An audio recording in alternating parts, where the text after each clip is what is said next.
bater um papo com a juventude, né? E encerrar também essa viagem maravilhosa pelo estado do Rio de Janeiro.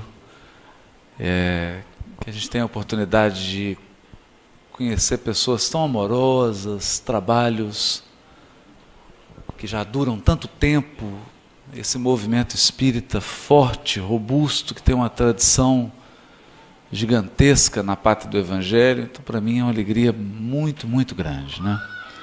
Eu queria começar com uma letra do Fernando Brant, uma música do Milton Nascimento, para a gente começar a refletir na nossa conversa de hoje, no tema que nós vamos abordar hoje. A música diz assim: há um menino, há um moleque morando dentro do meu coração. Toda vez que o adulto balança, ele vem para me dar a mão. Então, nós estamos falando para espíritos imortais. Então, não importa a idade que seu corpo tenha, né? Há sempre um espírito. Deixa ela falar, deixa ela conversar, que ela está participando. Então, não importa a idade que você tenha, tem sempre essa vontade de aprender, tem sempre essa vontade de descobrir, essa vontade de experimentar, de ousar, essa vontade de trilhar um caminho, de ser um indivíduo, de deixar uma marca.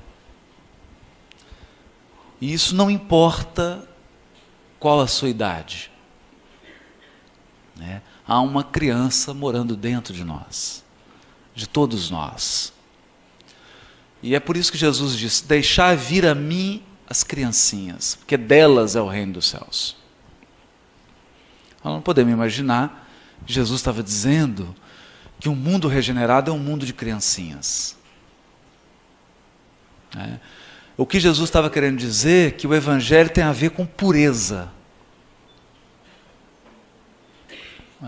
O Evangelho tem a ver com a sinceridade dela, que está ali, brincando, que não está ainda armada, que não está ainda com as máscaras que a gente vai colocando à medida que vamos fazendo aniversários. Ele está querendo dizer que os nossos verdadeiros interesses são interesses puros, ainda não contaminados pelas artimanhas dos homens.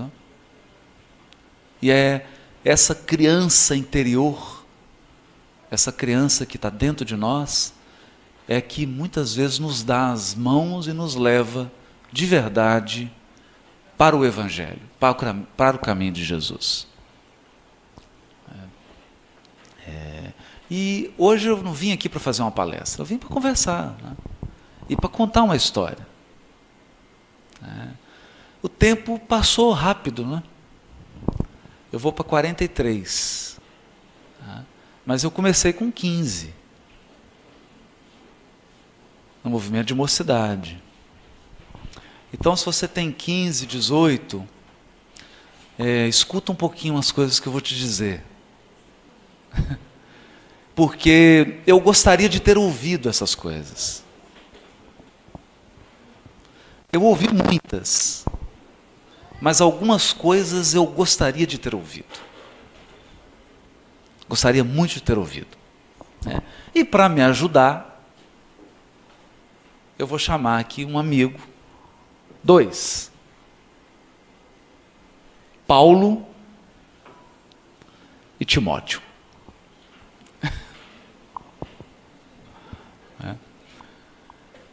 Eu não sou pastor, eu sou espírita, mas eu estou aqui com a carta, segunda carta de Paulo a Timóteo.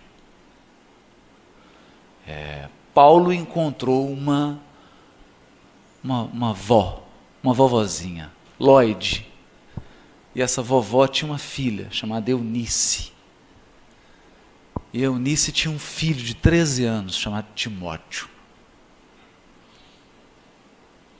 E esse Timóteo, com 13 anos de idade, ele passou um pouquinho de tempo, e ele se transformou, poucos de nós sabem disso, num dos grandes colaboradores do vaso escolhido de Jesus.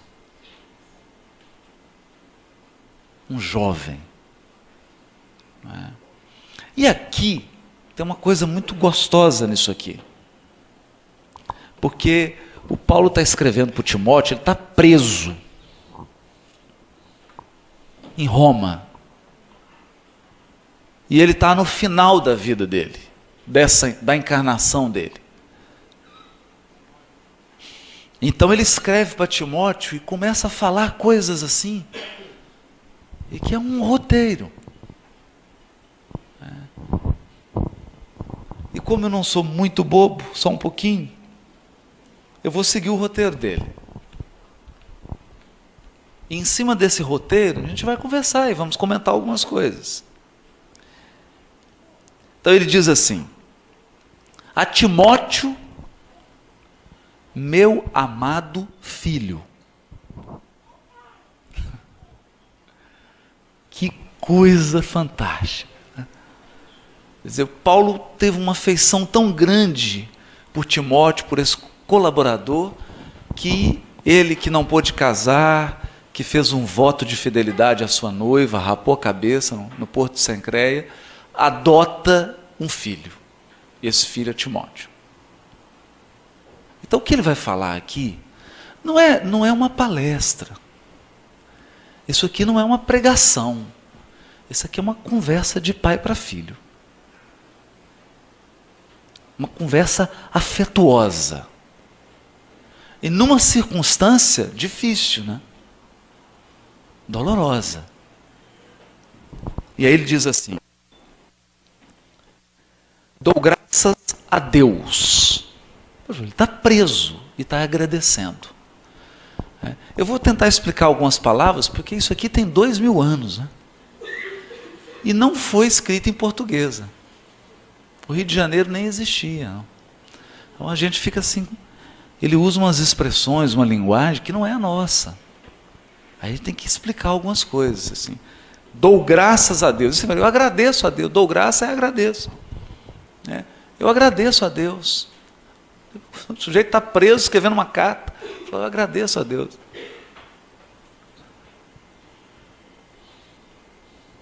Então isso é a criança interior de Paulo escrevendo para o filho Timóteo. E é esse espírito de coragem, de permanecer de pé, não importa a dificuldade. Não importa. Eu agradeço a Deus, a quem desde os meus antepassados sirvo com a consciência pura.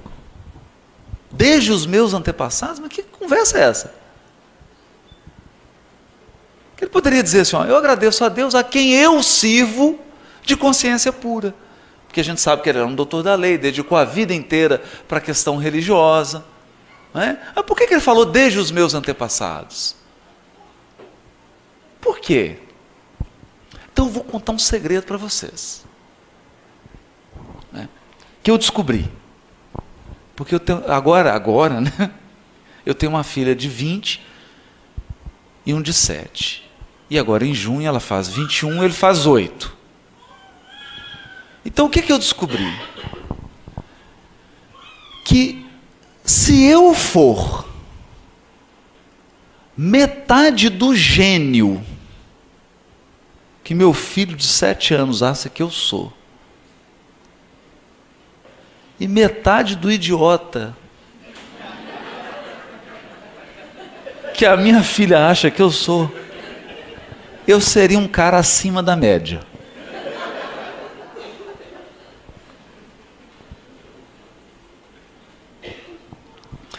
Um dia, meu de 7 anos, ele chegou para a Cláudia assim e falou assim: mãe, o papai é muito alto, ele é um gigante. Não é? Incrível, né? E por outro lado, às vezes minha filha, gente, estou brincando, ela vai assistir isso, depois vai ficar brava comigo, né? forma em jornalismo, agora é uma filha maravilhosa. Maravilhosa. Né? Mas o que acontece? A encarnação é feita de fases. Assim como você tem primavera, verão, outono, inverno. Então, quando a gente está na mocidade, tudo que você trouxe está querendo explodir e desabrochar. E é bom que seja assim. Né? E eu vim aqui para pôr fogo mesmo. Tomara que você exploda e desabroche. E seja um indivíduo. E não caia no marasmo. De, o que você gosta? Eu gosto de qualquer coisa. O que você quer fazer? Qualquer coisa. O que você acha? Qualquer coisa. Você quer viver ou morrer? Não sei. Não é? Então tomara que o seu potencial desabroche mesmo. E você queira coisas. E você deseje. E você se expresse. E você seja alguém. Você escolha seu caminho. E saia do morno. Não é? Porque Paulo está tentando dizer isso para Timóteo.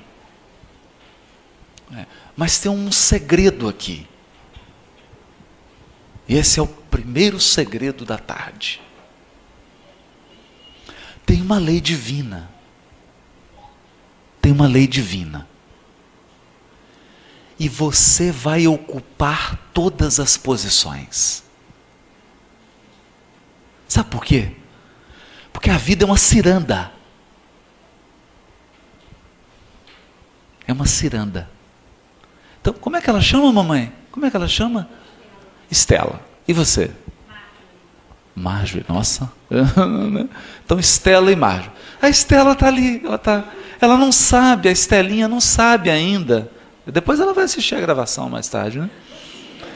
A Estelinha não sabe que ela está numa ciranda. Hoje ela está naquela posição. Não vai demorar muito, passa muito rápido. Ela vai estar na posição da Marge. Sabe por quê? Não tem tanto tempo assim, né, Marge? Você estava aí no lugar dela, né? É uma ciranda. Só que nessa ciranda, quem escolhe a ordem? Então tá aqui todos os espíritos aqui. Vamos reencarnar, gente. Quem vai primeiro? Quem vai primeiro? Segundo, terceiro, quem escolhe a ordem? Deus. Deus escolhe a ordem. Então, quem veio antes, veio antes.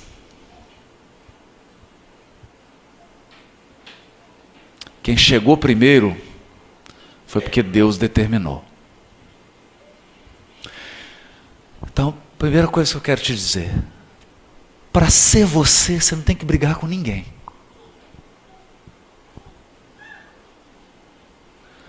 Para valorizar a tua posição, você não tem que desrespeitar a posição de ninguém. Pelo contrário, aproveita quem te antecedeu. Porque a vida é um curso. E você só tem que levar adiante. Só tem que levar adiante. Por isso Paulo diz a Timóteo: Deus, a quem eu sirvo desde os meus antepassados, Ele incluiu os seus antepassados nele. Faz isso. Aí você vai dizer assim: mas você não está entendendo. Você não está entendendo. Meu pai é alcoólatra. Meu pai abandonou minha mãe. Não, minha mãe me abandonou. Eu não recebi nada do meu pai e da minha mãe. Não, você não conhece a minha história. Eu fui criado no orfanato. Então, vamos lá. Você está vivo por quê? Você encarnou como? Você chegou aqui numa espaçonave?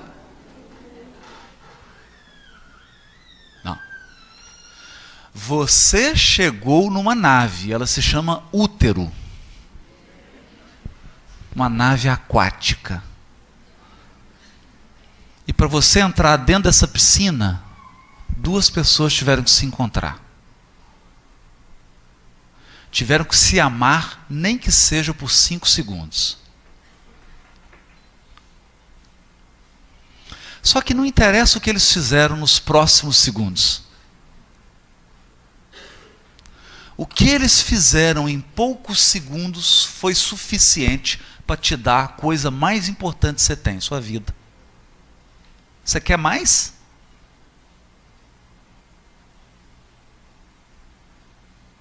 Você quer mais ainda? Então, deixa eu te contar uma história. Em 1970, saiu uma moça de 20 anos de idade do interior de Minas, lugar que as pessoas passam fome, né? Norte de Minas. É um deserto assim, né? Jequitinhonha, né? E foi para Belo Horizonte trabalhar como empregada doméstica. E numa família de um senhor que era bancário. Na época que ser funcionário de banco era bacana, assim, né? Tipo classe média, legal. Tipo um funcionário público hoje, né? Assim, bem. E essa família, o casal tinha 3 filhos, né? O mais novo, de 18 anos, se atraiu pela moça, né? E ela ficou grávida.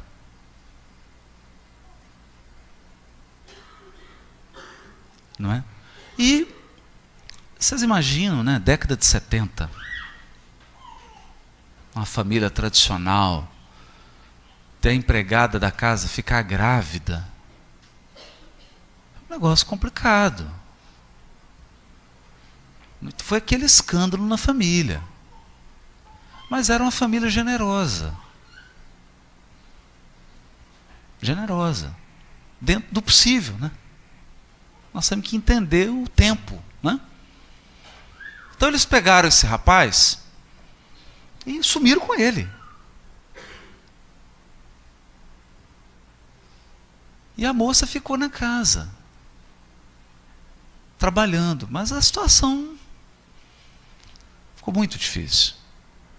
Ela teve que voltar para a terra natal dela. E imagina uma moça de 20 anos, cheia de sonhos, né? Porque ela era analfabeta. Então ela queria aprender a escrever, aprender a ler. O sonho dela era fazer psicologia. Ela saiu daquela pobreza do norte de Minas para ir para a capital, sonhando, poxa, encontrar um cara legal, se casar, estudar, poder trabalhar, né? E aí se envolve, e acontece a gravidez. Estão entendendo que coisa complexa? Porque, gente, ninguém quer errar. As pessoas querem ser felizes. E às vezes elas são desajeitadas. E acabam criando infelicidade para elas e para os outros, né? Então essa moça volta. O pai sumiu, né? Sumiram com ele, né?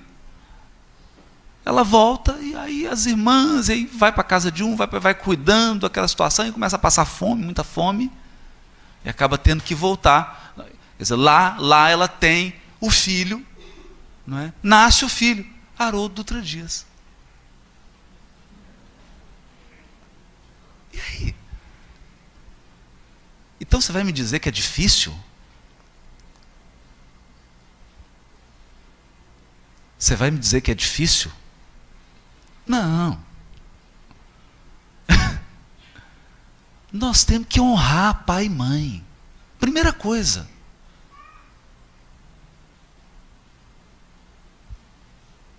Primeira coisa. Porque eles me deram a vida. Foi suficiente. Com a ajuda de Deus e dos bons espíritos, nós estamos aqui agora. Eu só precisava nascer. O resto Deus fazia.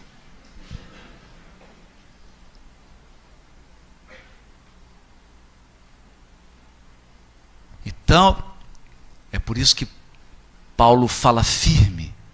Os antepassados. Vamos honrar isso aí. Vamos honrar. É por isso que corre nas minhas veias, né? Corre das minhas veias os gritos de pobreza do Vale do Jequitinhonha, das lavadeiras, dos lavradores, da fome. Mas corre também nas minhas veias os trabalhadores do sul de Minas, os fazendeiros, os plantadores de café, os bancários, os funcionários públicos, porque é essa herança que eu recebi. E é com esse material que eu fui construindo o que eu posso fazer. Então, não interessa. Não interessa. Você vai ajoelhar hoje e vai agradecer teu pai e tua mãe. Não importa se eles estão encarnados, se eles não estão encarnados, se eles sumiram, se eles não dão notícia. Isso não interessa. Que eles te deram um diamante de 1 tonelada. E às vezes você está reclamando por causa de 1 grama de ouro que eles não te deram. Você já recebeu um diamante de 1 tonelada, a tua vida. A maior joia você já recebeu. Então vamos lá. Respeita quem veio antes. Tudo que você aprendeu, quando você aprendeu, já era feito. Sim? Ou alguém aqui aprendeu algo que nunca ninguém fez? Não existe. Tudo que você aprendeu já era feito. Você pode ter aperfeiçoado. Você pode ter dado um upgrade. Sim? Então, Paulo já chama a atenção. E ele fala isso aqui porque ele está preso. Está preso. E quando Paulo procurou o pai dele abandonou ele. A mãe morreu de desgosto porque ele se tornou cristão. E aqui ele está escrevendo para Timóteo dizendo assim: querido, vamos honrar os antepassados. Vamos agradecer aí vovô, vovó, bisavô, bisavó, pai, mãe, não interessa. Tios, tias. Agora a tocha olímpica está na tua mão. Se você perder tempo julgando eles, você não vai carregar a tua. Você não vai carregar a tua parte. Você precisa avançar. Então não perca tempo julgando. Eu parei de fazer isso. Porque se eu tivesse lá na posição do meu pai e da minha mãe, será que eu teria feito alguma coisa diferente? Qual a certeza de que eu teria feito melhor? Não tem. Não tem. Eles fizeram o melhor que eles podiam. O que eles queriam.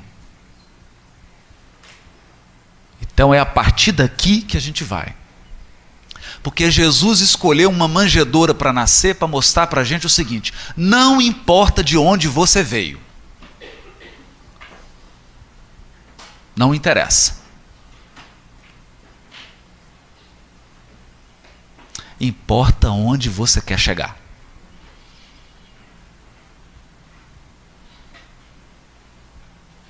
Então, aproveita aí.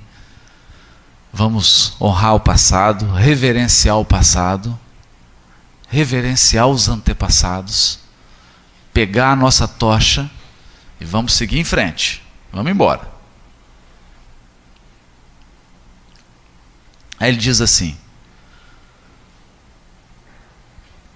que faz constante memória de Timóteo nas minhas orações noite e dia, desejando muito ver-te, lembrando-me das tuas lágrimas, para me encher de gozo, de alegria, trazendo à memória a fé não fingida que há em ti, a qual habitou primeiro em tua avó Lóide e em tua mãe Eunice, e estou certo de que também habita em ti.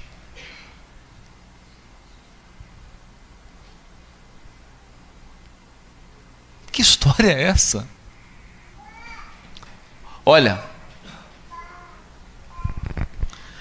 ninguém encarna e faz algo de interessante nesse planeta se uma luz espiritual não o envolver.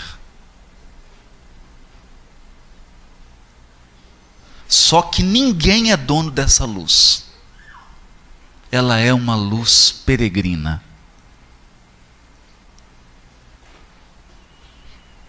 Peregrina. Então, uma hora ela pousa sobre alguém. Depois ela se desloca e pousa sobre outro. Depois ela se desloca e pousa sobre outro. Para mostrar para a gente que a vida é uma sequência. Então aproveita a luz que te envolveu. Aproveita a bênção que te envolveu. A luz que um dia pousou no pessoal da Bossa Nova, agora está pousando em outros. Não é? A luz que um dia acompanhou grandes expositores espíritas está caminhando agora para outros. Que luz que está caminhando em tua direção? Você não sabe. Você não sabe. Então, prepara-te. Prepara. Porque você não sabe o que a tua vida vai te revelar. E nem os caminhos que ela vai abrir para você.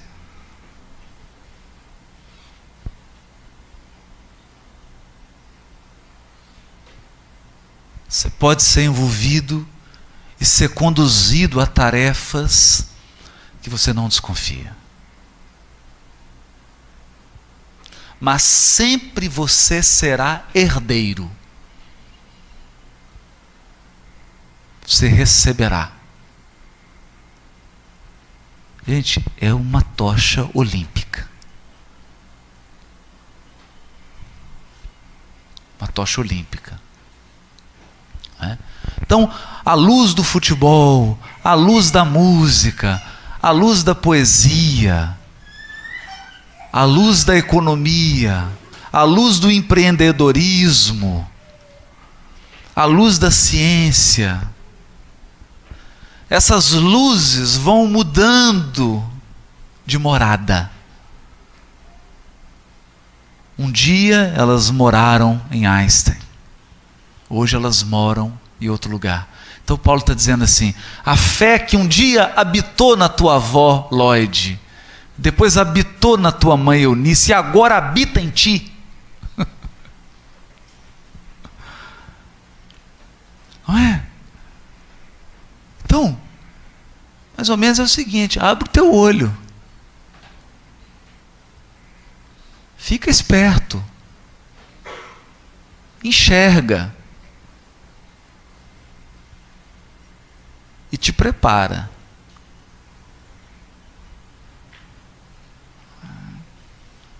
Porque essa sequência é a solidariedade da evolução. Você entra na ciranda aqui e gira, daqui a pouco você desencana, a ciranda roda, você volta lá na frente.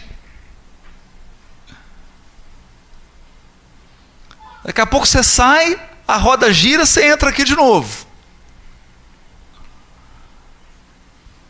E tudo que você fizer, você se beneficiará.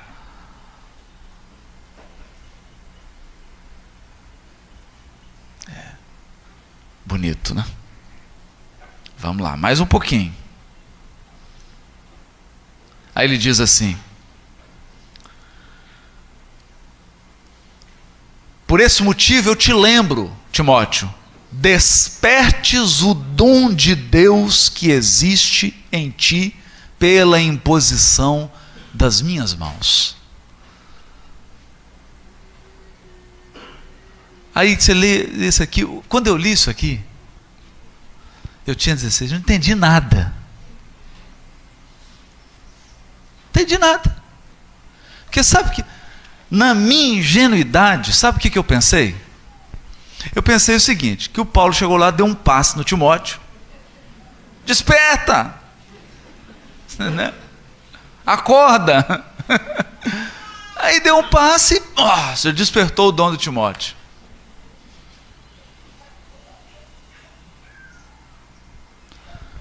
Olha, não é tão simples assim. É muito mais intricado do que isso.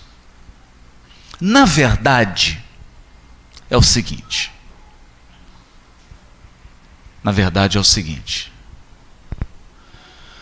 Você traz dons espirituais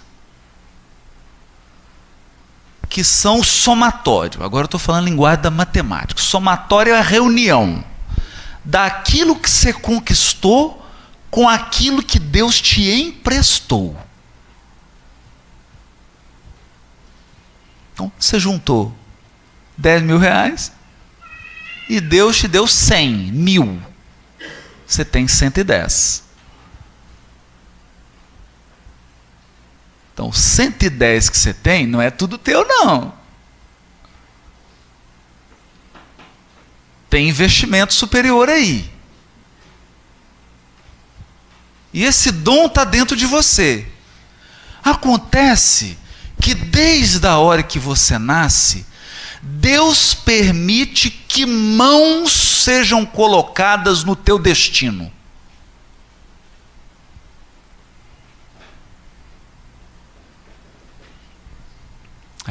Meu propósito aqui hoje é colocar a minha mão na tua vida.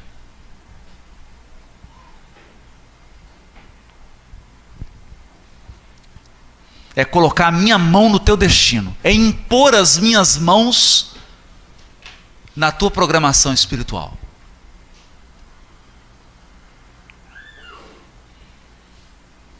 Porque com 15 anos, Deus permitiu que um vizinho, impusesse uma mão poderosa sobre a minha vida, que mudou o curso da minha encarnação. Ah, mas como é que ele fez? Te deu um passe? Não. Sabe o que ele fez? Me entregou um livro. Esse livro se chamava Nosso Lar. Ele impôs as mãos sobre o meu destino. Quando ele fez isso, ele despertou um dom em mim. Nasceu um dom. Nasceu ali.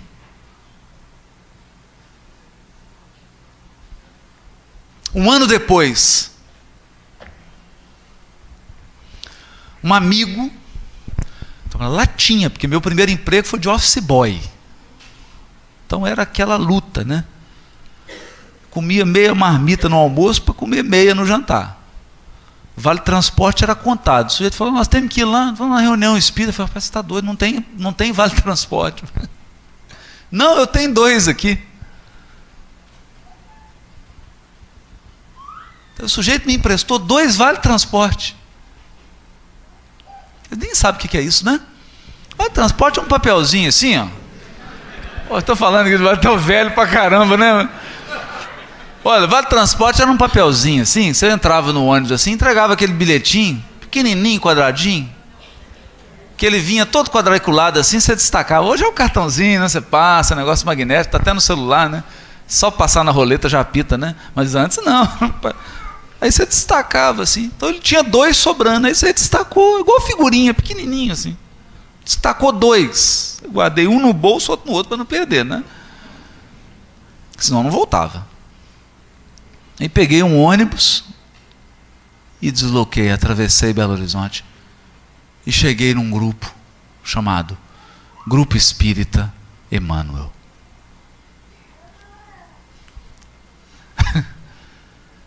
Sabe quem estava lá? Estava lá e aqui, né? Honório Abreu.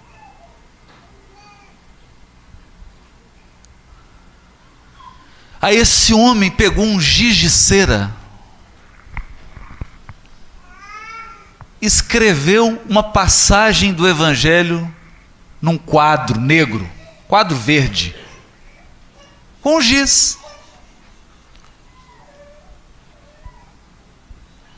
E aí esse homem começou a falar de Evangelho à luz da doutrina espírita.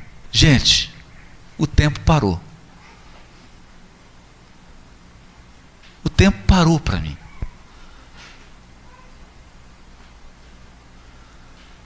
Eu fiquei assim. Parou, eu fiquei. Falei, não é possível. Não é possível. De onde que esse homem está tirando essas coisas? Fiquei transtornado. Era uma imposição de mãos. Eu não sabia, muitos anos depois, eu estaria aí fazendo a mesma coisa, né? Falando do Evangelho, como ele, né? Quer dizer, como ele não, né? Tentando seguir os passos dele, né? De modo imperfeito, mas tentando. E aí fiquei sabendo que ele tinha uma outra reunião. Uma reunião que estudava evolução espiritual. Aí eu fiquei, imagina eu, um fã do Spock, Jornada nas Estrelas, apaixonado com Jedi, Guerra nas Estrelas. Falei, evolução, nossa, é isso que eu quero, né? Evolução espiritual. E ainda misturava com Gênesis de Moisés. Eu falei, esse é o cara. Antes da música do Roberto, eu falei, esse é o cara. E aí eu falei, nós fomos assistir a primeira reunião. Aí tivemos que arrumar um esquema lá, para poder ir, né? De compartilhamento de vale transporte. E fomos assistir a reunião de evolução, que era todo sábado de manhã, porque a de Evangelho era terça-noite, e de evolução era sábado de manhã. E aí quando eu vi aquilo, eu falei, meu Deus, isso tem que ser gravado. Aí alguém me emprestou um gravador e uma fita, mas só tinha uma fita. Era aquelas fitas cassete, né? O negócio era caro pra caramba. Mas eu era office boy, gente. Não dava. Era uma fitinha. Aí eu... Ideia. Grava. Durante a semana transcrevo. Depois gravo por cima. Eu gravava a reunião. Transcrevia. E depois voltava e gravava por cima. Um dia ele percebeu, ele viu aquilo. E aí vem aquela primeira dúvida, né? Ou o rapaz tem um distúrbio e realmente ele precisa de um atendimento mais carinhoso, porque esse menino não é normal. Ou então ele tem algum compromisso. Isso aí tem compromisso. É a alma que veio para resgatar. Foi metade de cada coisa. Não é? Um dia, quando ele percebeu isso, né, aí já começou, poucas pessoas, começou a ter uma atenção, ele foi acompanhando, né? Foi acompanhando, viu que não falhava, estava aquele negócio sendo transcrito, ele falou, meu Deus do céu, que isso, né?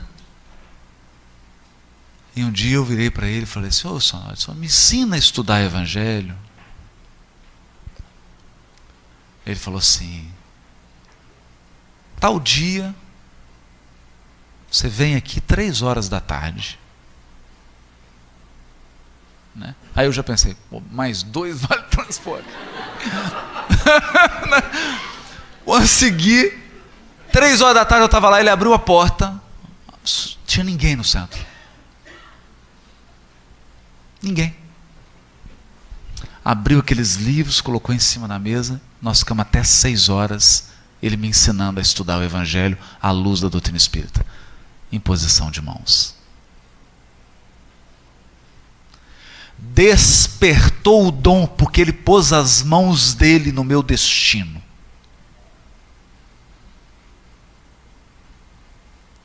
Eu não sabia, nem ele sabia. Só Deus sabia. Quem põe as mãos está sabendo nada. Eu não sei o que eu estou falando aqui. Eu não sei quem está encarnado aqui. Daqui 40 anos nós vamos saber quem esteve aqui.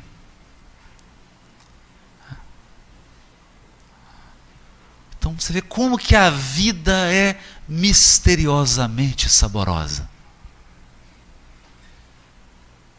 Porque ela é uma surpresa atrás da outra. Um desdobramento. A vida se desdobra, se revela. É bom que seja assim. E aí ele continua. Desperta o dom. Aí você fica com medo, né? A gente fica com medo. Dá medo. Aí ele fala, porque Deus não nos deu o espírito de temor. A gente não nasceu para ter medo, mas nos deu o espírito de fortaleza e de amor e de moderação. Então não é fortaleza no sentido de brutalidade, de ignorância,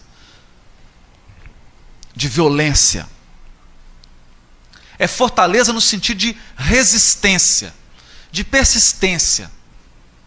Você não vai atingir nada se você não for persistente. Se você não for forte, qualquer ventinho, qualquer brisa marítima destrói tudo que você construiu.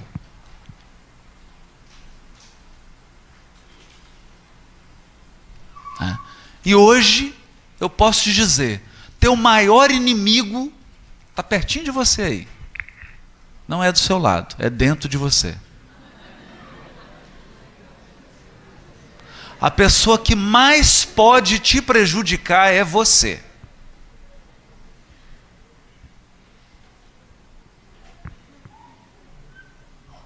Você. Você pode estragar toda a tua encarnação. Eu vou dizer uma coisa. Demora 5 minutos para você estragar a sua vida. Se demorar isso tudo.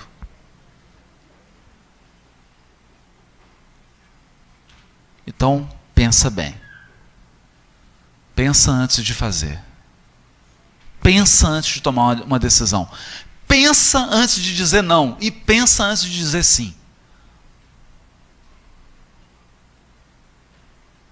Pensa antes.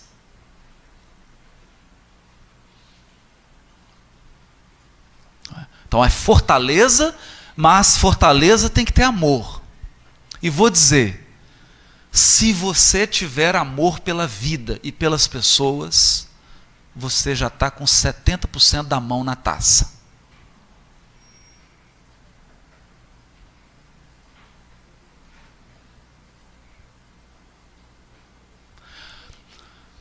Nós podemos fazer uma estatística aqui. Vou pegar os que já são mais experientes. Não vou dizer os mais velhos, os mais experientes de reencarnação.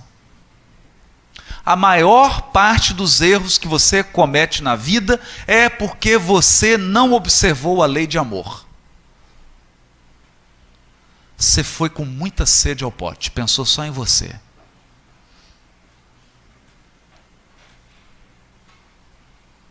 Pensou só em você. Porque se você tivesse parado para pensar um pouquinho, tivesse se colocado no lugar do outro, dos outros, um pouquinho só, se você tivesse sido um pouquinho mais generoso, amoroso, se você de fato tivesse se importado com as pessoas, mais do que com as coisas, você cometeria na sua vida 80% menos de erros.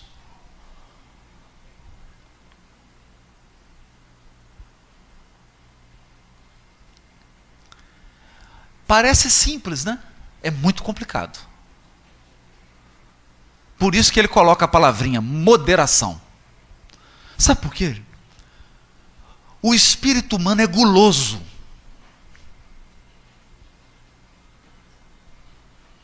Nós temos um apetite, eu não estou falando de comida, de tudo. Então a gente avança, sem pensar no outro. Eu quero ser, eu quero fazer, eu quero aparecer, eu quero ser aplaudido, eu quero e esqueço. Eu quero impor minhas ideias, eu quero impor o meu programa, eu esqueço que tem pessoas. Amor, moderação. Vai com calma. Na dúvida, siga o amor.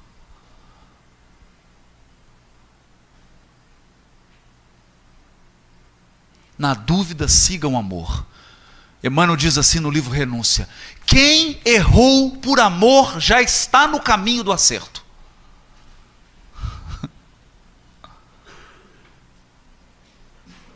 Já está no caminho. Então, pensa, pouquinho. Pensa nessas coisas. Fortaleza, amor, moderação. Moderação. Seja moderado. Vá com calma. Vá com calma. E aí ele diz assim: não te envergonhes do testemunho de nosso Senhor, nem de mim, que sou prisioneiro dele. Que coisa, né? Não tenha vergonha, não. Não tenha vergonha da cruz, não.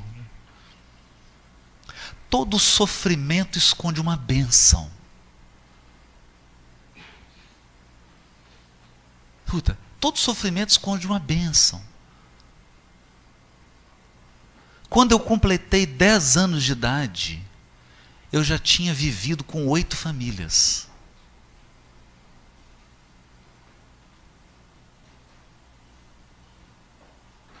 Oito famílias. E aí eu fui morar com a minha mãe. Aí você olha assim, oh, coitadinho dele, coitadinho. Coitadinho por quê?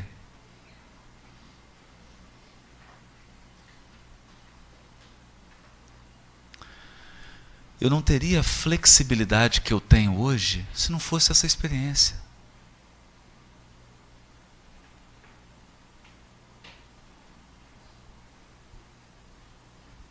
A dificuldade, a luta, ela só vai fazer uma coisa com você. Só uma. Vai te transformar num diamante. Porque no mundo superior não tem espírito de cristal. Ai, não pode tocar nele que ele quebra. Não tem isso.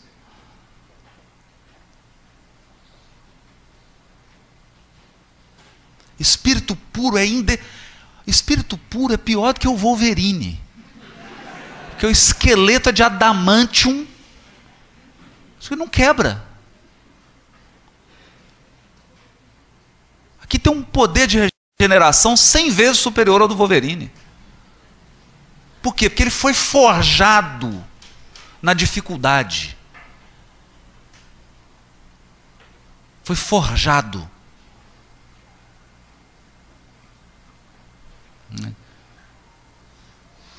Eu sempre estudei escola pública e sempre fazia o concurso, passava. Estudava lá e passava. Quando eu fiz Cefet, aí passaram o negócio da aula para o dia inteiro. Poxa, mas minha mãe não tinha dinheiro, poxa. Então eu almoçava, ficava sem comer até 11h30 da noite. Porque não tinha. Não tinha. E hoje estou aqui tendo que parar um pouquinho, porque a coisa já está. Você não vai morrer. Mas você vai persistir. Então não te envergonhe da cruz. Não te envergonhe do sofrimento. Não te envergonhe da prisão. Talvez você não possa fazer coisas hoje, porque Deus quer que você faça outras. Então você vai lá, vai fazer. Abre o coração. Deixa a dor fazer o que ela tem que fazer em você. Deixa ela agir. Não resista. Você não vai quebrar. Você não é de cristal. Você vai sobreviver. Até porque ninguém morre. Deixa a dor agir. Não te envergonhe, é o que ele fala para Timóteo. Antes, participa das aflições do Evangelho segundo o poder de Deus. Participa. Tem lá que estudar o dia inteiro, tem que virar à noite estudar? Faz. Tem que sacrificar? Sacrifica. Para eu passar no meu concurso, eu fiquei 3 anos, não tinha final de semana, não tinha nada. E eu trabalhava 8 horas por dia. E depois tinha que estudar, sabe Deus até que horas. Participa das aflições. Fala sim para todas as dificuldades da sua vida. Vem, obrigado, faz em mim o trabalho. Agradece. Agradece. Porque aí o que é potencial em você vai virar fruto. Aí você vai ser quem você precisa ser. Sem nenhum trocadilho, né? Vamos ser. Deixa. Aceita a vida. Talvez perguntaram para o Chico: Chico, como você vê o mundo? Como ele é. E as pessoas? Como elas são. E você, Chico? Eu continuo mesmo. Porque não dá. Você quer mudar o curso do mundo? Não vai mudar. Não vai, não está na nossa atribuição. Quem dirige o mundo é Deus. As pessoas são, cada uma são um universo. Preocupa com a tua transformação, com o teu aproveitamento. É o conselho de Paulo para Timóteo. E ele diz: segundo o poder de Deus, aceita as aflições, porque as aflições vão te amadurecer. Segundo o poder de Deus, que nos salvou e chamou para uma santa vocação.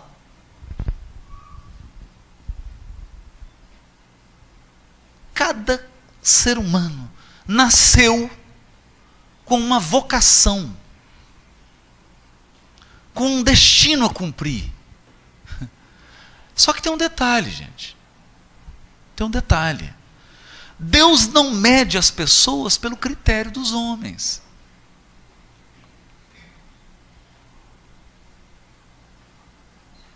Deus não mede as pessoas pelo critério dos homens. Outro dia eu agradeci, fui lá no programa, agradeci minha mãe, ela ficou toda emocionada, chorou, né? Porque eu falei assim, ó, a responsável por tudo isso é a minha mãe, analfabeta, foi empregada doméstica, só aprendeu a ler e escrever um pouquinho, nome assim, algumas coisinhas, porque uma pessoa, uma senhora para quem ela trabalhava, ensinou para ela. Né? Aí outro dia ela falava assim, mas eu queria tanto ter feito psicologia, né? Eu acho que eu não fiz muita coisa na vida. Eu falei, mãe, segura as pontas aí. Chegar lá com um pacote de todos os produtos do ser. Falou, tudo culpa sua.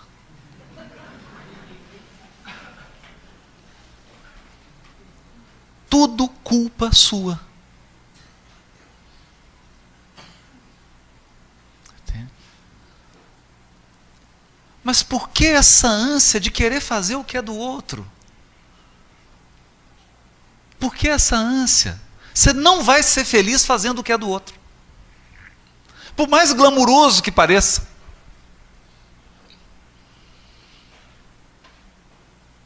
Por mais glamuroso que pareça, você não vai ser feliz. Porque primeiro que não tem esse glamour. Segundo, você só vai ser feliz fazendo o que você tem que fazer. O que você programou antes de nascer para fazer.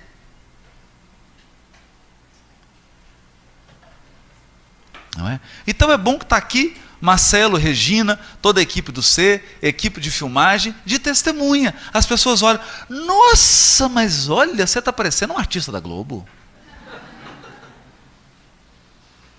Quero pegar o autógrafo e abraçar, e não sei o quê, e falando. Aí a pessoa, você almoçou hoje?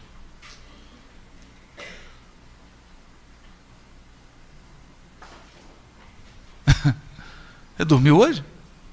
Não? A turma está no roteiro aí, dormindo 4 horas por noite.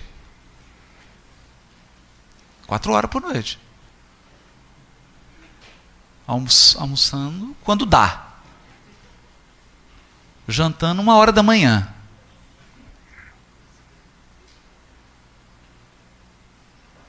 Então não é isso. Mas não tem ninguém feliz aqui, hein? Tá todo mundo alegre. Tá com fome? Tô. Tá feliz? Tô. Quer deixar de fazer aqui para comer? Não. Por quê? Porque você está fazendo o que você nasceu para fazer. Não é que o outro tem que fazer. Reza para o outro. Pede a Deus para o outro. Como Paulo está fazendo aqui. Dizendo que está rezando para Timóteo, que está pedindo a Deus para ele. E procura compreender o que você tem que fazer. E faz. Faça a tua parte. Não é? E aqui agora, para a gente abrir assim para conversa, né? Vamos falar de alguns temas explosivos. Menores de 18 anos, por favor, desliguem a internet. Tem que tampar o ouvidinho da Isabel. Vamos lá.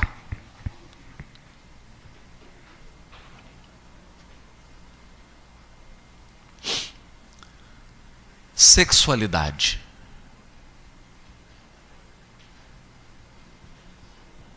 Primeira coisa que nós aprendemos com Paulo e aprendemos na doutrina espírita. Não há nenhum problema com sexualidade.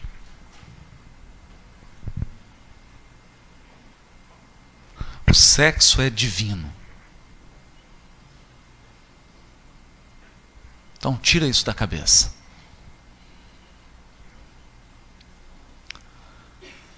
A sexualidade é uma energia divina que nós temos.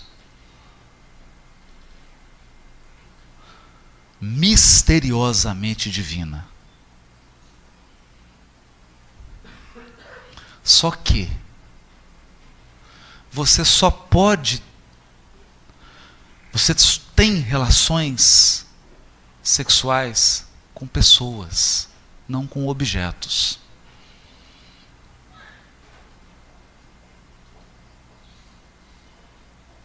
Então o que a doutrina espírita fala para a gente não tem nada a ver com regrinha. Ah, não pode isso, pode aquilo, não pode, não faz nada. Não tem nada disso. Esquece isso. Porque Emmanuel já deixa claro no prefácio do Vida e Sexo. Não proibição, mas educação. Então não tem regrinha aqui. mas tem responsabilidade. Por quê? Porque a outra pessoa que está com você, partilhando de uma relação sexual, é um ser humano. E vou dar uma notícia, você também é. É bom que a gente saiba disso, porque às vezes a gente esquece. E comporta pior do que bicho. Nós somos seres humanos. E numa relação sexual você encontra outro ser humano. Então, o problema não é o sexo, é a relação com o outro ser humano. É aqui que está o problema. É aqui que está o alerta. Por quê? Se você causar algum mal a alguém, você causou a você. É simples assim.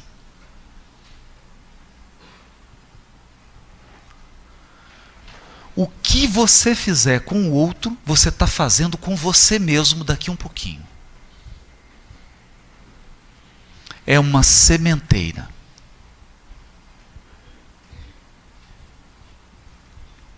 Então,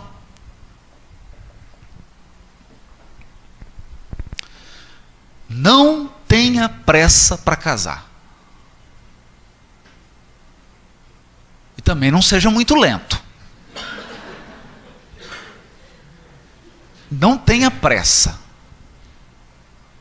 Se estruture, se for possível. Se prepara.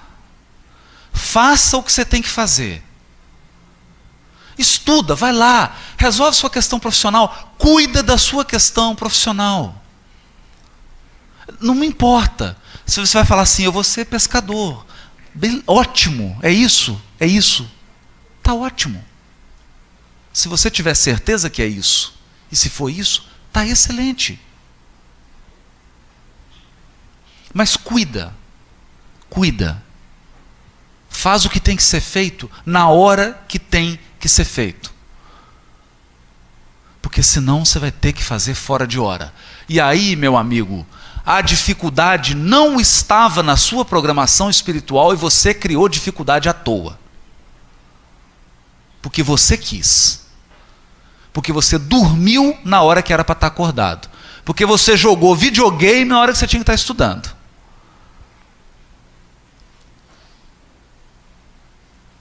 Faça as coisas na hora que tem que ser feitas. Não deu tempo? Coragem. Eu queria ter ouvido isso. Como eu queria ter ouvido isso.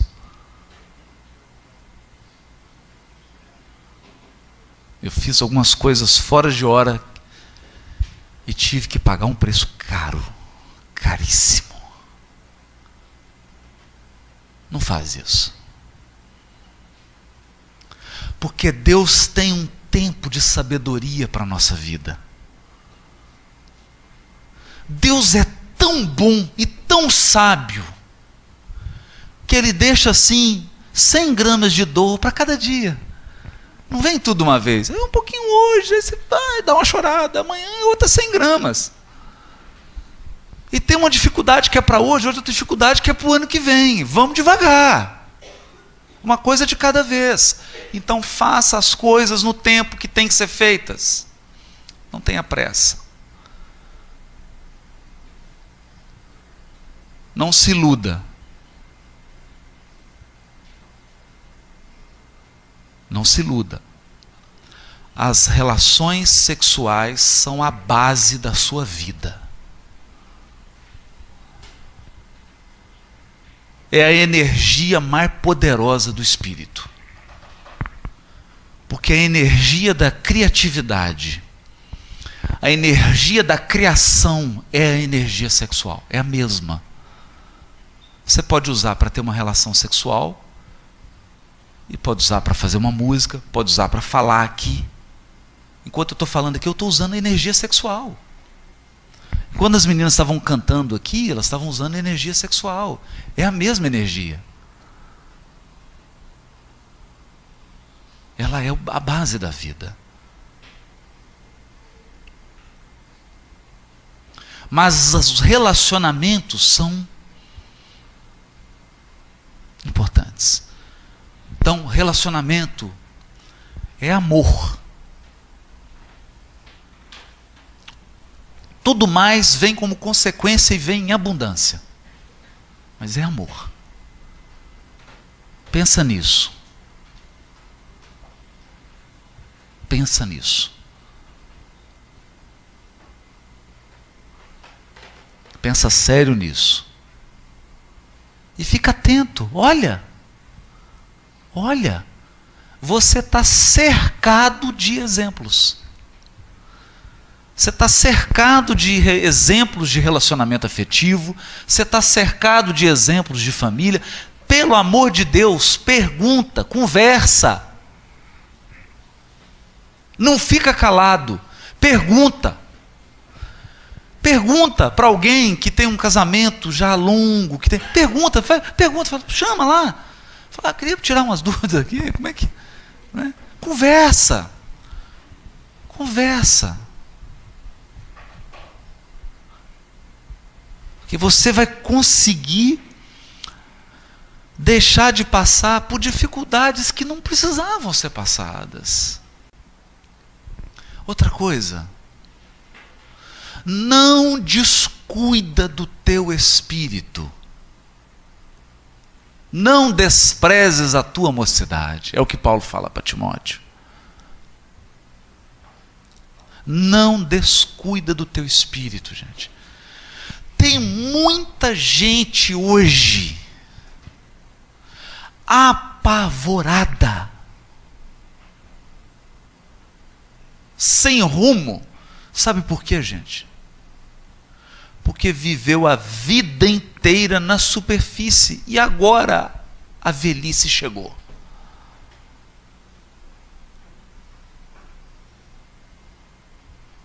Né? Aí a pele não é mais lisinha. Começa a faltar cabelo, umas coisas estranhas começam a acontecer. Né? Você sobe 5 andares de degrau, chega aqui, quase tem que ter um SAMU para te atender. E a nossa sociedade não nos ensina a envelhecer.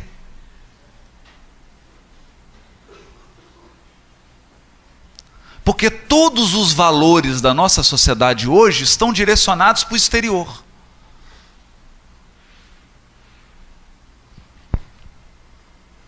Aí as pessoas começam a ter síndrome do pânico quando chegam a uma determinada idade. Começam a se sentir feias porque tem ruga.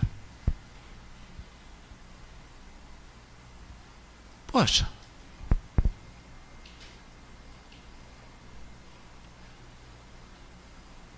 Começam a se sentir sem valor.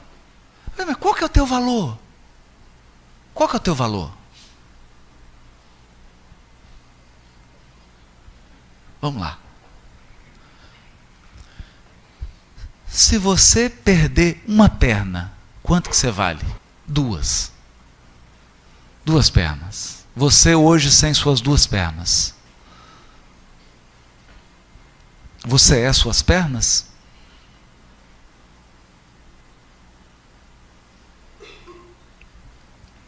Percebe? Essa é a loucura dessa sociedade que a gente vive. E as pessoas estão aí loucas, tontas, sem saber quem são nem para onde vão. Eu não estou dizendo, gente, você vai ficar aí comendo tudo quanto é doce também, né? E se alimentando mal, e não tendo nenhum cuidado com o seu corpo. Pelo amor de Deus, né? Não estou dizendo isso. Pelo menos uma caminhada aí, não é? O Luiz está aqui, sabe, todo dia, não é, Luiz? 6 horas eu acordo e corro 6 quilômetros. Aí eu volto para o corpo, levanto e vou tomar um café.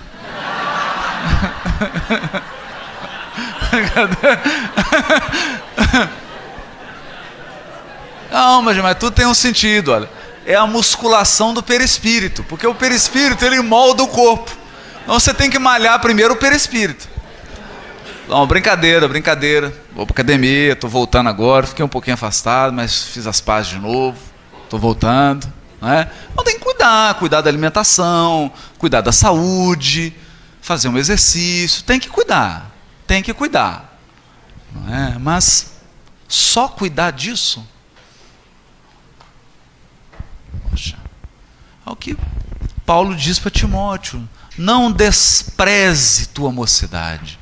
Porque a mocidade, quando você está na juventude, é a máxima potencialidade de você fazer tudo que você tem que fazer. Você está com máximas condições e máxima energia. Então faz. Vai lá e faz. Poxa, se eu posso fazer um trabalho em 10 dias, e eu estou animado aqui, faço nos 3 primeiros dias, eu tenho uma margem de folga, né?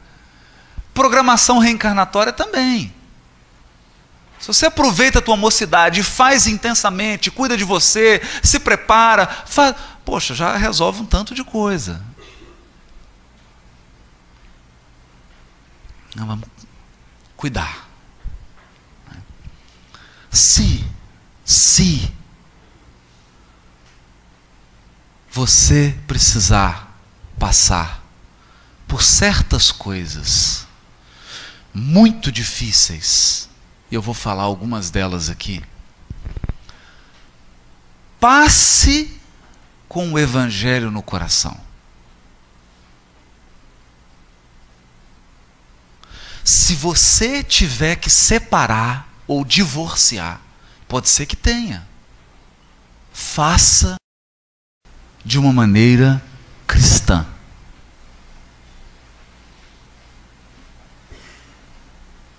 Eu agora já estou falando do ruim. Mas acontece. Por que eu estou dizendo isso? Amigos de mocidade espírita que cantavam comigo, que participavam de encontro de jovens, os dois, quando foram se separar, eu fiquei assustado.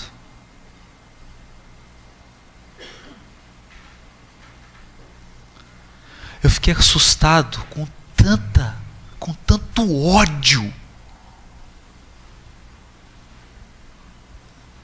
com tanta agressividade, com tanta desonestidade, com tanta maldade. Para quê? Não precisa. Não precisa.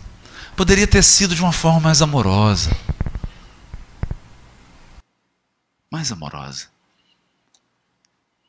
Então, se houver necessidade, faça de uma forma amorosa, respeitosa, digna. Digna.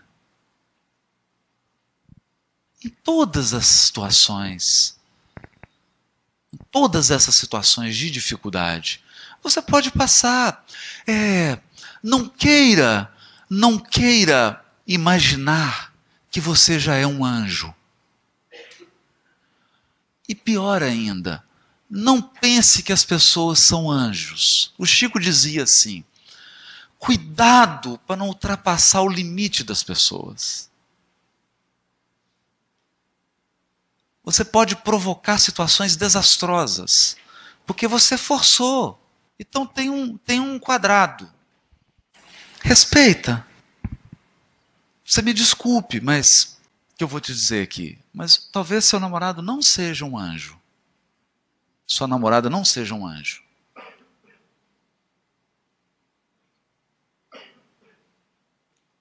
Seu marido, sua esposa, talvez não sejam anjos. Então não vai muito, não. Você está achando que o limite dele é limite de espírito puro. E não é limite de ser humano. Então vai com calma. Não força muito as margens. Fica atento. E se alguém enlouquecer ao seu lado, diz Emmanuel, é preferível desatar do que cortar. Guarda a tesoura. Desata. Desata os nós. Desata.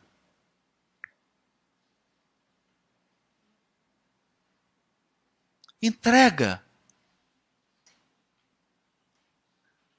Está te pedindo a túnica? Deixa levar a túnica e a capa.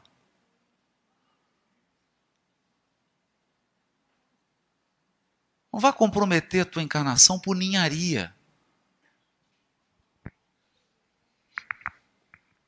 Porque é na tormenta que a gente mostra o evangelho que a gente tem dentro. É na dificuldade. É na hora do testemunho. E às vezes o testemunho que Jesus pede da gente, é assim. Seja humano. Não é seja angélico, é seja humano. Mas no ato dos apóstolos também é falado sobre a imposição de mãos, e quando eles impunham as mãos, despertava o dom do Espírito Santo. Eu queria que você falasse também sobre essa relação, quando Paulo fala para Timóteo e quando acontece no ato dos apóstolos.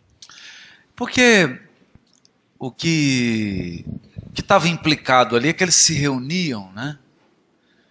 E naquele momento ali, é como se... que é um ato simbólico, né? Não tem nada de mágico nessa imposição de mãos, né?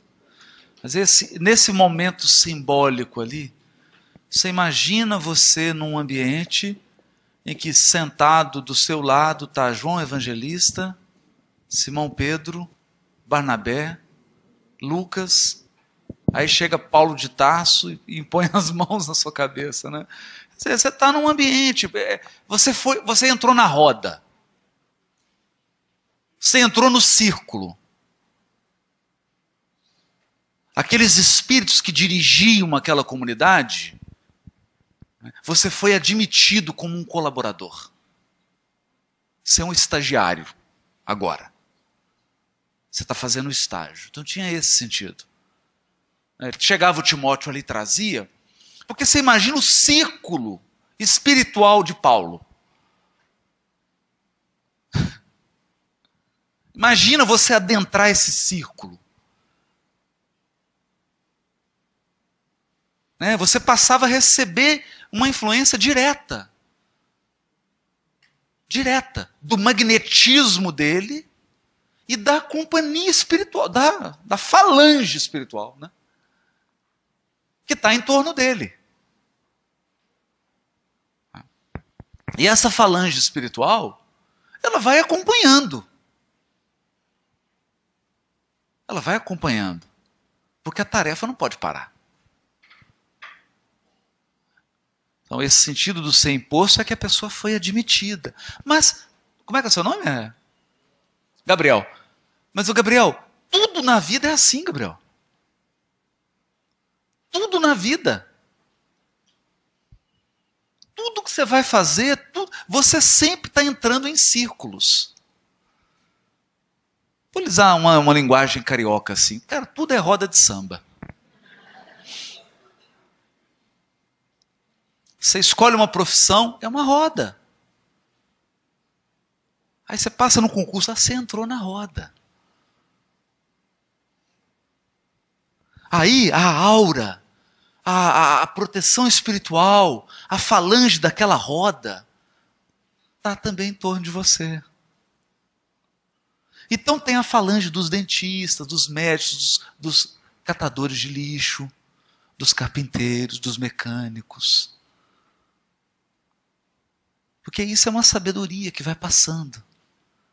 Porque a sociedade tem que continuar. Né? Como a Cláudia disse. Olha, está aqui o Instituto Espírita Bezerra de Menezes, 108 anos. Então isso aqui tem uma falange aqui, espiritual. Tem um magnetismo aqui nessa casa. Então alguns vão se despedindo, outros vão se chegando. Quem chega, entra no círculo. Recebe as dádivas, porque elas não são nossas, Gabriel. Você pisar numa casa dessa aqui e começar a trabalhar, não é mérito seu. É que a falange abriu os braços e falou, vem, Gabriel, vem trabalhar com a gente. E como eles te dão responsabilidades, eles também te dão prerrogativas. Amparo em função do trabalho que você realiza. Entendeu a importância do trabalho?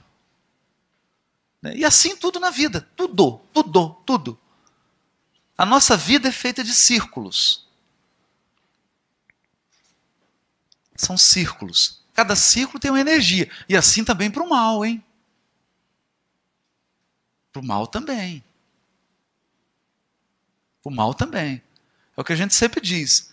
A pessoa começa a falar mal dos outros, falar mal do trabalho dos outros, falar mal do trabalho, falando mal, fala mal, daqui a pouco ela entra na falange dos malfeitores. Os que ficam só denegrindo o trabalho do bem. Aí aquela energia... Conta para ele da energia. Conta a história. Vou contar. Eu estava com um amigo meu. Dá tempo. Antes de vir para o Roteiro no Rio, terça-feira eu jantei com o Altair Veloso. Grande amigo, ele vai participar do... Se Deus quiser, né? Confirmou, tomara que dê tudo certo. Vai participar do Lítero Musical, Brasil, Coração do Mundo, Pátria do Evangelho. Com a gente. E ele contou a história que um amigo dele, assim, que é um médium incrível, não é espírita, mas é um sujeito sensitivo, né? Então o sujeito ligou para ele, né? Altair, tudo bem? Tudo bem, meu mano? Ele falou, tudo bem, fulano. Ele falou, como é que está o Alabê, que era o projeto dele, aquela peça, o Alabê de Jerusalém? Aí ele falou assim, tá difícil, o negócio tá difícil, complicado, né? Muita dificuldade, tá falta de recurso, mas isso aí, tá difícil para todo mundo, né? Aí o sujeito falou assim, não, para mim não tá difícil não. Olha, eu vou desligar que você está me passando uma energia muito ruim. Tchum.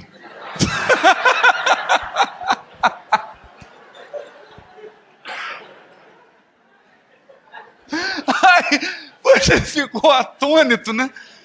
Ficou assim, perplexo. Daí 15 minutos, o sujeito liga de novo. Altair? Ô, maninho, você me desculpa, rapaz, mas... Ô, rapaz, não sintoniza com essas energias, não. Não faz pacto com essas energias, não, meu maninho. Pelo amor de Deus. Ele tomou um choque, né? Porque são esses círculos. Você pensa, o que você sente, onde você entra, de onde você sai, vai definindo o conjunto de energias espirituais que te seguem. Então tem gente, Gabriel, o sujeito entra na sala aqui e começa a murchar a flor.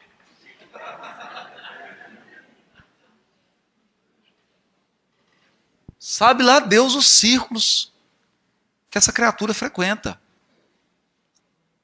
Nós sempre tomar cuidado. Por isso que o Paulo fala, não despreza a tua mocidade. A minha pergunta são duas correlatas. Assim. Eu tenho visto uma tendência muito grande na nossa sociedade contemporânea de você relativizar certas condutas. Você não tem mais um conceito claro do que é o certo, do que é o errado. E a gente vê isso muito da mídia, no direito, eu tenho visto isso muito. Como que o jovem espírita deve se portar frente a isso? E, por exemplo, uma dificuldade que eu tenho muito grande é de falar como espírita para as pessoas, porque às vezes você vai falar de religião ou de Cristo, elas simplesmente não querem ouvir. Como atuar diante disso, especialmente nesses casos, principalmente dentro da academia, onde essa brecha é um pouquinho mais fechada? Como é que é seu nome? Hã? Igor. Ilo. Ó. Ilo, é o seguinte. Vamos lá. O problema da sociedade contemporânea, dessa relativização, é porque a gente foge de uma coisa simples, Ilo. Sabe o que é? É simples assim. Se é com outro, é relativo. Se é comigo, aí é certo e é errado. Por isso que a regra de ouro da justiça divina, que está lá em Jesus de uma maneira magistral, magistral e divina, e que está em Kant também, é o seguinte: duas perguntinhas você tem que fazer. Primeira, se fosse comigo. Segundo, se todo mundo fizesse o que eu estou fazendo, como seria? Amigo, se o que você for fazer vencer essas duas perguntas, está certo. Quer ver? É certo eu sair agora, estou comendo um negócio, é só um papelzinho, vou jogar na rua, é só um papelzinho? Só um papelzinho? É certo? Não, é relativo, é só um papelzinho. Se toda a população de Niterói fizer o que você está fazendo, aí já não é legal. Então não é legal. Então não é legal. Tá, e se for você? Se estivessem fazendo com você? Não, comigo não era legal. Com outro é relativo. É isso. Porque o que acontece? Quer a pessoa acredite que é relativo ou não, tem uma lei no universo. E é uma lei moral. O universo possui um código moral. E ponto final. O resto é filosofia. E por essa lei moral, a vida é um mar. Ela te devolve o que você lançou lá.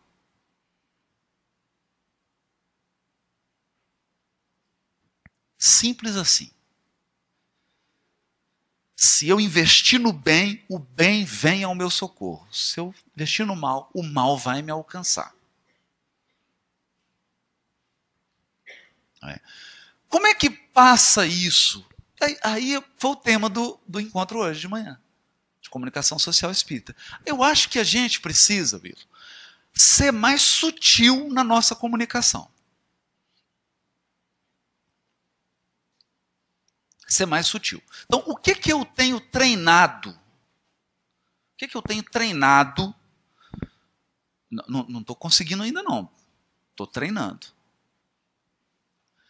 Falar do Evangelho sem sequer tocar o nome de Jesus. Aí você tem que pôr o talento para funcionar. Porque você tem que ir lá na lição de Jesus, captar a essência da lição e aplicar. Porque as pessoas não são bobas. Se você está falando algo que faz sentido, elas vão te ouvir. Então você tem que tirar as etiquetas. Então é o que a gente estava brincando. Você leva um espírita para um programa de TV. Aí ele fala assim: nós estamos recebendo aqui a espírita, né? Como é que é o seu nome? Reencarnação. Você mora onde? Reencarnação. Quer dizer, o sujeito só sabe falar uma coisa. Ele só sabe falar aquilo. Né? E aí não consegue elaborar a sua fala. Não consegue.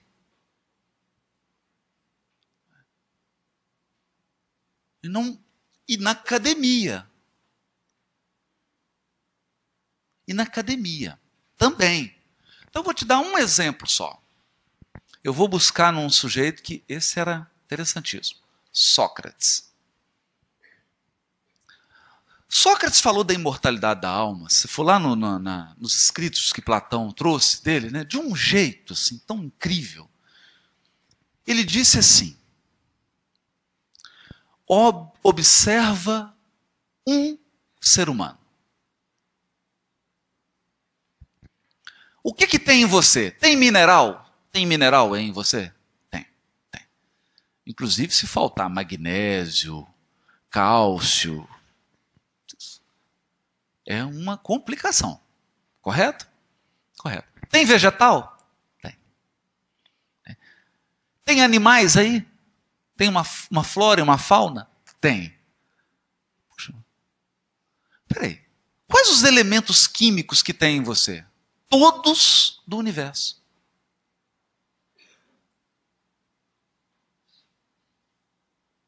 Olha o raciocínio de Sócrates. Agora, tem inteligência aí em você? Fala que sim, por favor. Tem. Tem inteligência. Então, nos seres humanos, tem tudo que tem no universo e tem inteligência. Então, será que os seres humanos raptaram toda a inteligência do universo?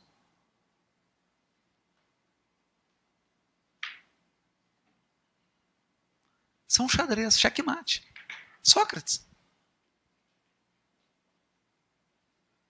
Ele não chegou aqui e falou: olha, imortalidade da alma, ninguém morre. Não. O sujeito encontrou uma maneira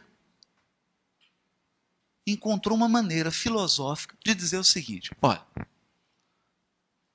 tem 200 bilhões de galáxias. Só na nossa, 100 bilhões de sóis. Só no nosso planeta, 3 milhões de espécies. Você faz parte de uma delas. Uma? Na tua espécie tem 8 bilhões de indivíduos.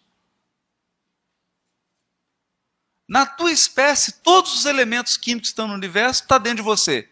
E só na tua espécie que está toda a inteligência do universo? Faz sentido isso?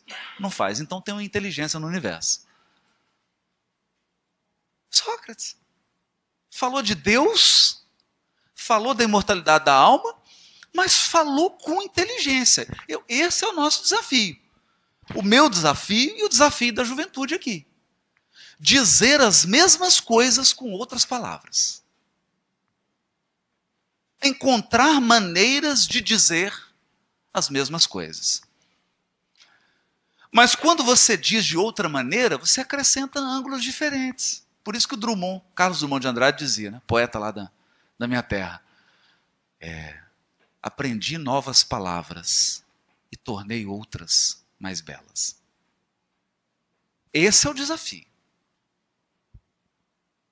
Então, dentro da academia, dentro da tua área, você encontrar forma de dizer que é o que eu chamo de trava-cérebro. Você vai falar um negócio, o cara vai falar assim, nossa, o que ele falou mesmo? Você entendeu o que ele falou? Não entendi. Você entendeu? Também não entendi. Ou ele explica melhor aí o que você está dizendo. É isso que nós temos que conseguir, é isso que nós temos que perseguir. Beber na doutrina e dizer essas coisas. Só que você só vai fazer isso se você mergulhar na doutrina, meditar nela, estudar profundamente, refletir sobre ela, quebrar a tua cabeça para entender. E ser capaz de dizer isso de uma maneira que a pessoa fala, cara, onde que esse sujeito tirou isso? É a tua missão. Boa tarde. Boa tarde, querida. Você falou, né, que o jovem precisa encontrar o seu caminho e não seguir o do outro. E isso é da maior dificuldade que a gente tem, né, principalmente quando a gente é jovem. Eu, por exemplo, fugi o caminho dos meus pais, um era bancário, outra professora. Não quis ser professora porque ganhava pouco. Não quis ser bancário porque ficava zangado o tempo todo. Virei bancária e passei a ser professora de graça na evangelização. Porque a profissão no fundo, a profissão acaba orientando o caminho que a gente vai seguir para a nossa vida, a nossa missão, o nosso talento. Então, eu queria te pedir como que a gente desperta isso no momento, enquanto a gente é jovem, que às vezes é difícil a gente enxergar esse caminho. Isso é um segredo mesmo, né? Eu não vou dizer que eu tenho todas as respostas, não. Pelo contrário. Mas eu tenho aprendido duas coisas. Primeiro, Como é que eu aprendi isso? Eu estava com Décio Iandoli, que é um médico oncologista, especialista em cirurgia de câncer no estômago. Espírita, Associação Médico Espírita, fomos fazer um congresso junto, e eu disse para ele assim, Décio, como que você dá uma notícia para o paciente dizendo assim, escuta, você vai desencarnar, você vai morrer. Como é que você dá essa notícia? Ele falou assim, Haroldo, toda pessoa sabe que vai morrer.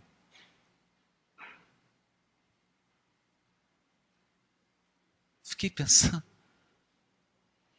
No fundo do nosso coração, você sabe quem você é e o que você veio fazer.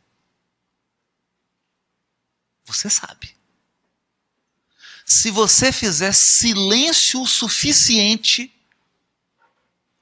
se você for menos rebelde, se você for mais conectado, você vai pegar, você vai plugar. Você vai ligar a internet 10 mega. E vai fazer download assim incríveis. Só que Deus sabe que a nossa internet é discada. Ela cai, dá umas oscilações. Então sabe o que ele faz? Ele pega a nossa encarnação e divide em 1000 pecinhas de um quebra-cabeça. E ele vai te mandando uma por vez. Então as pecinhas vão chegando na sua vida. Aí vai chegando umas pecinhas assim, você fala assim, mas eu queria montar um elefante, parecendo uma zebra. Aí começa a chegar aquelas pecinhas pretas com risquinho branco. Você fala, mas eu queria montar uma onça. Aí, daqui a pouco, já a parte de trás da zebra está montada. Você fala, mas agora eu quero um elefante. Então a vida vai mandando as pecinhas. Emmanuel, Deus fala através das circunstâncias e das pessoas que cruzam o nosso destino. Aí eu chorei porque eu percebi isso quando eu vi o filme O Náufrago. No final do filme, tem uma hora que o Tom Hanks fala assim, e eu decidi então ver e esperar o que o mar ia me trazer. Aí uma hora o mar trouxe um tronco, aí trouxe um outro, foi montando uma jangadinha, daqui a pouco ele montou a jangada. Ele forçou. Não, peraí, vou esperar o que o mar vai trazer. O que a vida vai trazer. É difícil, é uma aventura. Mas se fosse fácil, não ia ser vida.